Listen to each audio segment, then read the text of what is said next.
back, Bayo, to give us a sense of closing. Thank you, brother. Thank you. Hi. Hi, that was a weak hi. Hi. I think it would be presumptuous of me to say that you know the drill, because you probably don't. The third time's a charm, and this is just the second time. So I'm just going to say it all over again. Please stand up to your feet, and let's do the whole drill, okay? Let's do it. I would like us to do this differently this time, okay? It's been fun, hasn't it? Has it been fun? Has it been moving? Has it been inspiring? Has it been a whole lot of things that are not available in the lexicon at the moment? All of those things, I would like you to hold them, all right? See if you can feel them in your body, and then find someone, and with the weight and with the preponderance of the memories that have been carved and shaped in these encounters, I would like you to rest that on the person you're embracing, okay? As if here's all my burdens and I put it on you, all right? All right, go, you know the drill. 3 people only. You're free to disobey.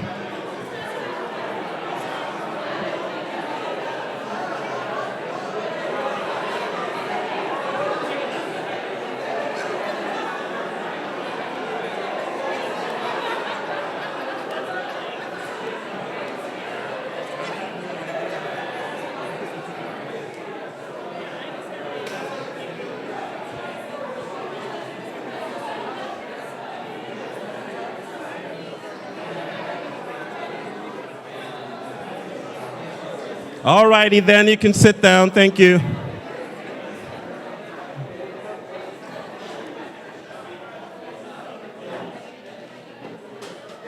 Good.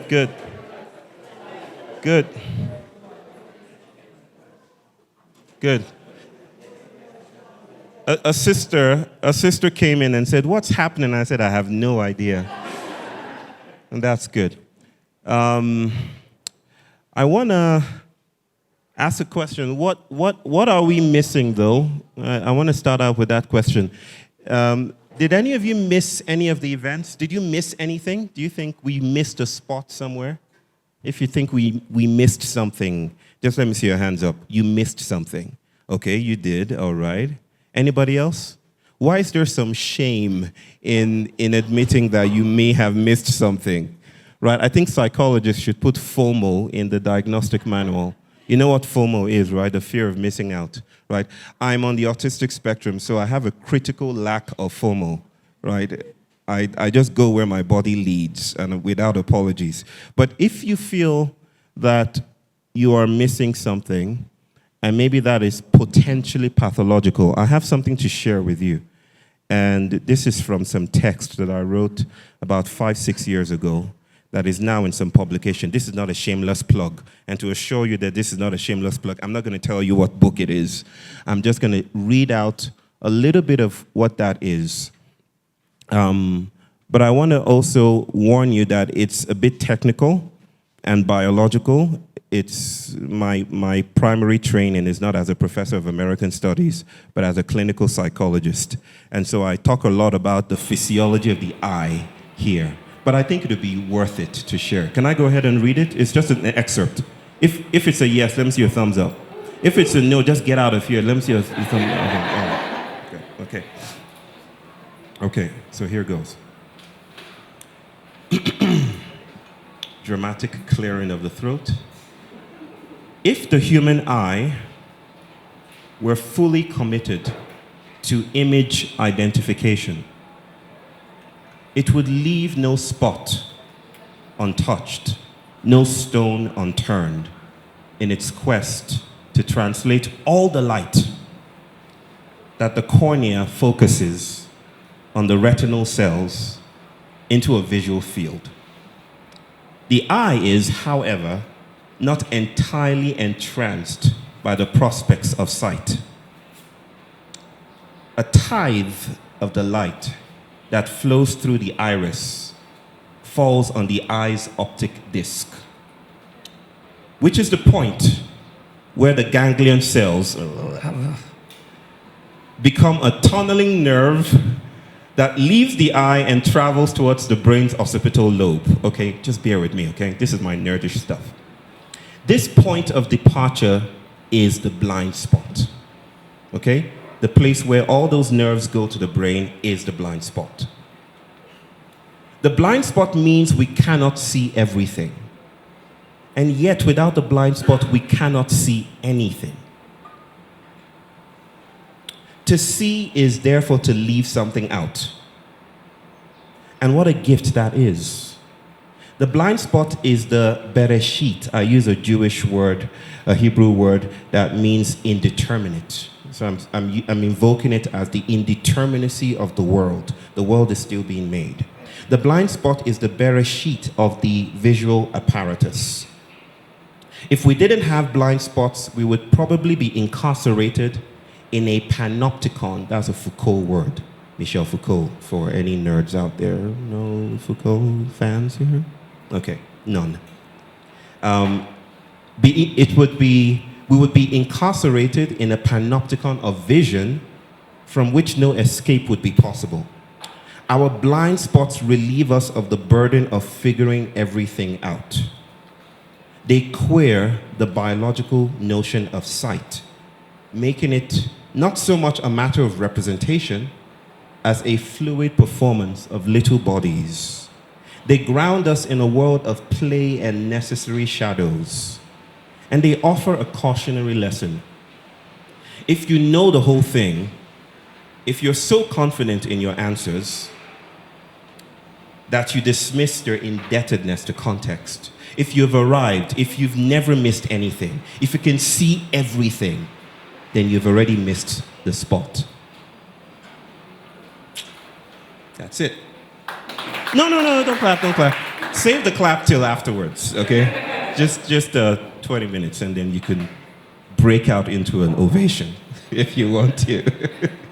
And I raise up blind spots and missing pieces and all of that to honor this assembly and to honor what it means to be human at all. That Western modern ontologies pathologize missing something because they presume that the aim is to get everything. Your idea is to go there and gather all the resources, gather all the data, gather all the emails, miss nothing. And then you can leave knowing that you're going there was fulfilling. But I want to stop with that idea and maybe explore the idea of the blind spot, of the wound as generative. That the place where we miss something is potentially world-altering and generative and emancipatory even.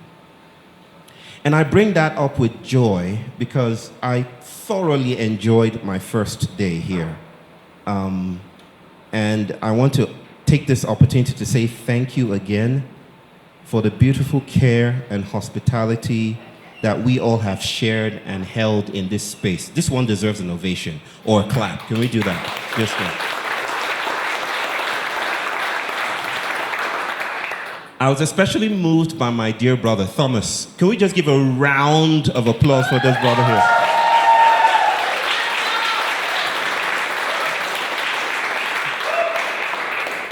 I have a sense of when people have it. Now, I'm not sure what it means, but when he got up on stage and he did something with his foot, like he was about to break into an Elvis Presley number or something, and he did something with his hip, you know, I said, this brother's got it, you know? This brother knows what is going on. He has that groove that I like, right? And I appreciate you, brother. And may your work thrive, right? And I was especially moved when you began to speak about Wakanda. Everyone remember that part, right? But then, and I offer this as a point of humility, as a point of joy, as a point of diffractive holding together. I remember thinking, where is Killmonger? Has anyone watched the movie Black Panther here? You've watched the movie Black Panther? You know who Killmonger is? Okay, so I'm not going to spoil it because I hear that spoiling things is a cardinal sin, but I'm also Nigerian, so I don't care. But I'm just going to go ahead and say this. Right? Killmonger is the villain of the movie. And Killmonger was missing in that allocation of roles. And I was like, where's my brother Killmonger? Where's Killmonger in this entire edifice? There's T'Challa, there's Shuri, there's Zuri. Did you say Zuri? Oh, there's Zuri, there's Shuri, there's Chala, there's all of that. But there's no Killmonger. And Killmonger is the heart of that movie. And so here's what I want to share something about Wakanda. In fact, I just decided there that I was going to speak about Wakanda. I usually give keynotes and I don't know what I'm speaking about until I'm done speaking. If you watch the movie Black Panther, it's very easy to mistake or to take it for granted that the movie is about the bells and whistles and colors of that vibrant, utopian, idealist context that we name Wakanda, and which the world, The Economist, the New York Times, Washington Post grabbed upon as an image for African futures. It's very easy to get into that model, into that vehicle. What's harder to notice is that the movie itself disputes that reading. At the end of Wakanda, or the Black Panther movie, Killmonger is about to die, right? He's been fighting all this time. He sought recognition. He wanted to be accepted by these people. He also wanted to critique the very idea of an isolationist, utopian African country, right, that was never colonized. He was critiquing it, doing it softly from behind, from sideways, you might say. And then at the end of his fighting and all of that, he's about to die, and T'Challa offers him health and well-being and restoration. He says, we can heal you, we can restore you, we have the technology. And Killmonger says something that will always live with me. He says, nah, I don't want it. Bury me in the ocean with my ancestors. Bury me in the ocean with my ancestors, where they refused to be part of the ship, and they jumped ship because they recognized that death was preferable to bondage. He said, bury me in the ocean. I don't want your utopia. He refused it. And that refusal is often glossed over in our celebratory dance around the representational cinematic masterpiece that is Black Panther. But that refusal is a crack in the edifice. Right? It reminds me of the Igbo landing. Has anyone here heard about the Igbo landing? 1803, when 70-something Igbo people from now eastern Nigeria were taken by slave ships to Georgia, to some part of Georgia. And they were intended to be sold. In fact, some of them had been sold, but they were intended to be sold at some place when the Igbo mothers and fathers and children gained access to the ship, chased away their captors. No one has heard the story before? You've heard it. Absolutely. Anyone here? No. Right? And so they took control of the ship, chased away their captors. Their captors went inland, and their captors came back with reinforcement. And the Igbo people, said, we're not going to go to the plantation. Definitely not. Amadioha, that brought us to these shores, will take us back to Africa. And so they went in a single line, and they marched into the waters. They marched headlong into the waters. 76 or 77 of them. The person who recorded that story was a man named Roswell, a white plantation owner or manager. And in his journal, he wrote, they died. And that's as factual and as cold as it gets. They died. But there are other stories that emerged from that encounter. Some stories whispered and were traveling across generations. And one story said, no, they didn't just die. They transported and became obsidian birds, and they went across the ocean back to Africa. That's a story, right? And that is what Killmonger was saying, that I don't want your closure. I don't want your well-being. I don't want your glossed over language. I want the ocean. I want the wound. Leave me in that place because it's more generative than you can think. And I want to tell you why he may have said that with a little bit of story about myself. I grew up, my father was a diplomat, so I didn't really grow up in Nigeria. But the part where I grew up in Nigeria, I went to church every day, right? Some of you may know the drill, right? I went to church on Sundays, sometimes on Mondays and Tuesdays and Wednesdays and Thursdays, Friday. I went to church every day. Every single day, I went to church. I got introduced quite quickly to this phenomenon called the prosperity gospel, which, to put it mildly, my people seem to have gained a PhD in knowing how to perform, right? I actually traveled around in private jets with people, with the pastors who are the highest performers in prosperity gospeling, right? I'm not going to mention names here, but yeah.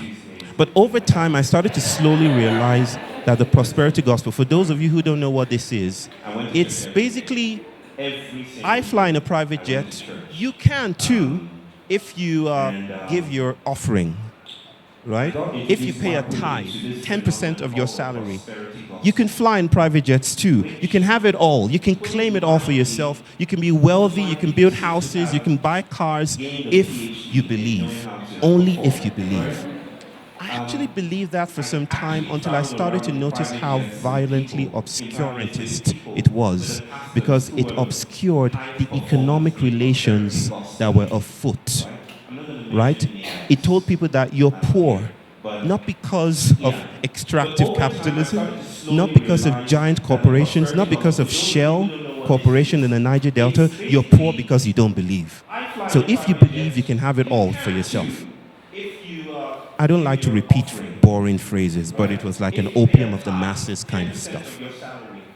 And so I started to feel that it was doing at least two things. One, it was obscuring those economic relations and transferring the real violently from felt relations to a transcendent home.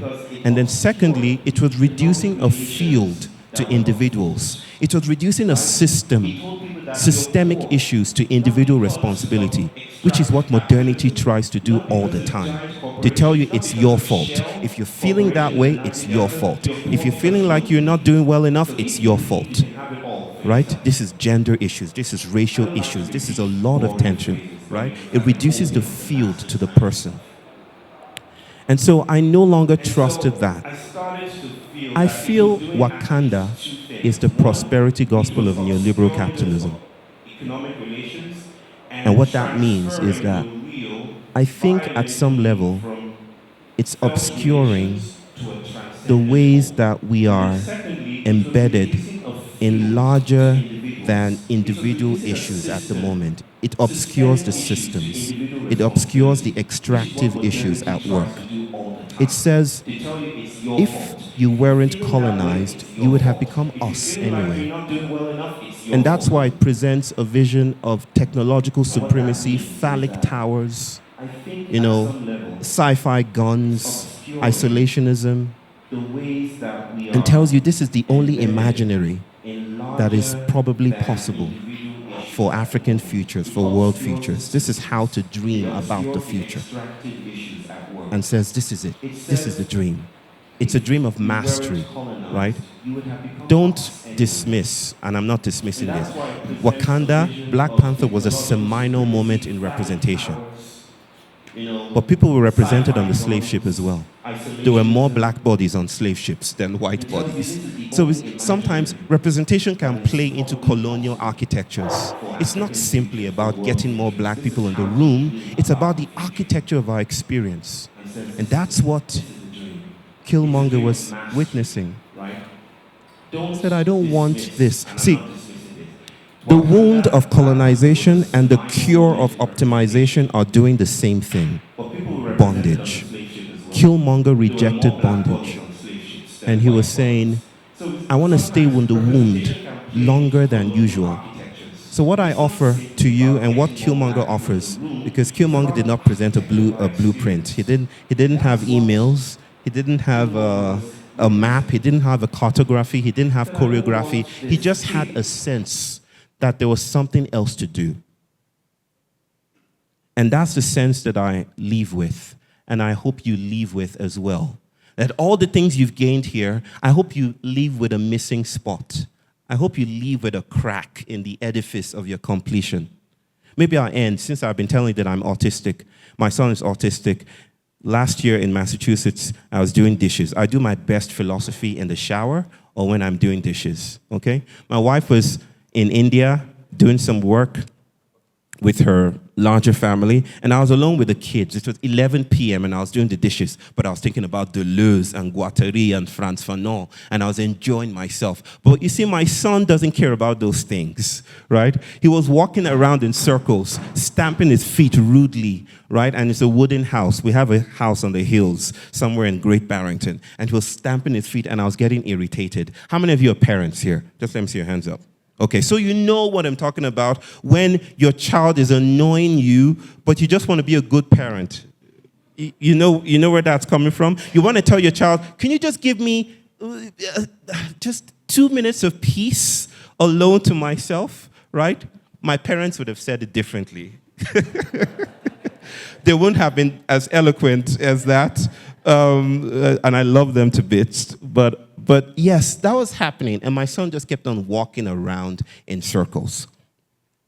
And I felt this ancestral parental thing that wasn't mine, surfacing from my microbiome, just going up to my throat, wanting to say, could you just sit down? But coincidentally, miraculously, somewhere around my throat, it transmutated into something else. It became something gentler and tender. So instead of an instruction to my son, a question came out of my lips, and it was, Kea, could you tell me why you walk around in circles? I didn't really need that information, but that's what came out. So I said, Kea, could you tell me why you walk around in circles? He'd been doing this all his life. He was 5 years old. No, he was 6 at the time. And Kea, without missing a beat, looking directly in my eyes with a very Cheshire cat smile, a trickstery cat smile on his face, looks at me and says, Dada, there are things I have to do that you know nothing about.